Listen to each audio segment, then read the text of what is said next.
Hello guys, ഇന്ന് ഞാൻ violin പഠിക്കുന്നിടത്ത് വാർഷികാഘോഷമാണ്. ഞാൻ ഒക്ടോബറിലാണ് വയലിൻ പഠിക്കാൻ തുടങ്ങിയത്.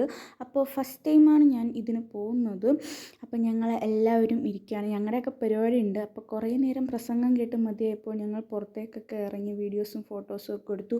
പിന്നെയും കയറി വന്നിരുന്ന് പ്രസംഗമൊക്കെ കേട്ടു. പിന്നെ ഇതാണ് ഞങ്ങൾ സ്വാതി സർവകലാവിദ്യാലയത്തിൻ്റെ ഡയറക്ടർ. പിന്നെ ഞങ്ങളുടെ പാട്ട് ടീച്ചറിൻ്റെ പാട്ടുണ്ടായിരുന്നു.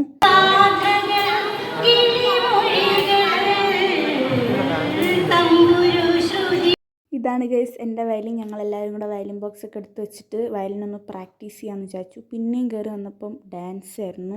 അങ്ങനെ ഡാൻസ് ഒക്കെ കണ്ടിട്ട് ഇനി ഞങ്ങളുടെ പ്രോഗ്രാം എപ്പോഴാണെന്ന് ആലോചിച്ച് ഞങ്ങളിങ്ങനെ ഇരിക്കുമായിരുന്നു. അതിനിടയിൽ നമ്മൾ ഫുഡൊക്കെ കഴിച്ചു. അവിടുന്ന് ഫുഡ് ഉണ്ടായിരുന്നു. പിന്നെ ഈ മോൻ്റെ പാട്ടുണ്ടായിരുന്നു.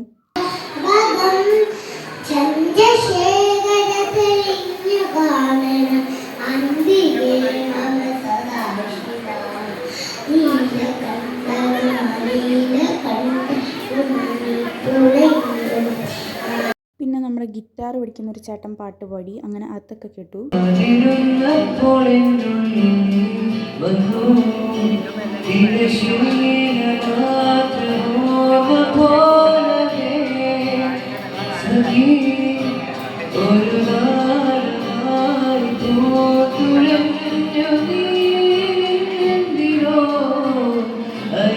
ഞങ്ങളാണല്ലോ ഇനി ഉടനെ സ്റ്റേജിൽ കയറേണ്ടതെന്ന് ഓർത്ത് വിഷമിച്ച് പേടിച്ചിരിക്കുന്ന അന്നമ്മയാണ്. അന്നമ്മയെ നല്ല പേര് അന്നപൂർണ്ണ എന്നാണ്. ഞങ്ങളെല്ലാവരും അന്നമ്മ എന്നാണ് വിളിക്കുന്നത്. പിന്നെ ഇത് കിരൺ ചേട്ടൻ, എൻ്റെ അടുത്തിരിക്കുന്നത് അശ്വലേഖ, പിന്നെ നക്ഷത്ര, ഹരി, പിന്നെ ദേവനന്ദ, എന്നെ വീഡിയോ എടുത്ത് സഹായിക്കുന്നത് ശരണി ചേച്ചി. പിന്നെ കുറേ കൊച്ചു പിള്ളേരൊക്കെ ഉണ്ട്. അവരൊക്കെ തുടങ്ങിയത് ഉണ്ടായതുകൊണ്ട് സ്റ്റേജിൽ കയറിയില്ല. ഫസ്റ്റ് ടൈമാണ് ഞാൻ വയലിനും കൊണ്ട് സ്റ്റേജിൽ കയറുന്നത്. നല്ല ടെൻഷൻ ഉണ്ടായിരുന്നു. ഇറങ്ങി ഒന്ന് വീഡിയോ കണ്ടപ്പോഴാണ് ഞങ്ങൾക്ക് എല്ലാവർക്കും സമാധാനമായത്.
കുറച്ചുകൂടി ഉണ്ടായിരുന്നു. പക്ഷെ ഞാൻ വീഡിയോയിലെല്ലാം കൂടെ കൊടുക്കുന്നില്ലെന്നേ ഉള്ളൂ. പിന്നെ നമ്മളെല്ലാവരും കൂടെ അവിടെ നിന്ന് ഇറങ്ങി പൗർണമിയിൽ ഷാർജ് കുടിക്കാൻ പോയി. ഷാർജ് കുടിച്ചുകൊണ്ടിരുന്നപ്പോൾ ഞാൻ വീഡിയോ എടുക്കാൻ മറന്നില്ല ഗൈസ്. അങ്ങനെ വീഡിയോ എടുത്തുകൊണ്ടിരുന്നപ്പോൾ എന്നെ കാണിക്കല്ലേ എന്ന് ഹരിച്ചേട്ടൻ പ്രത്യേകിച്ച് പറഞ്ഞു. അപ്പോൾ പിന്നെ നമ്മൾ എന്തായാലും കാണിക്കും വീഡിയോയിൽ.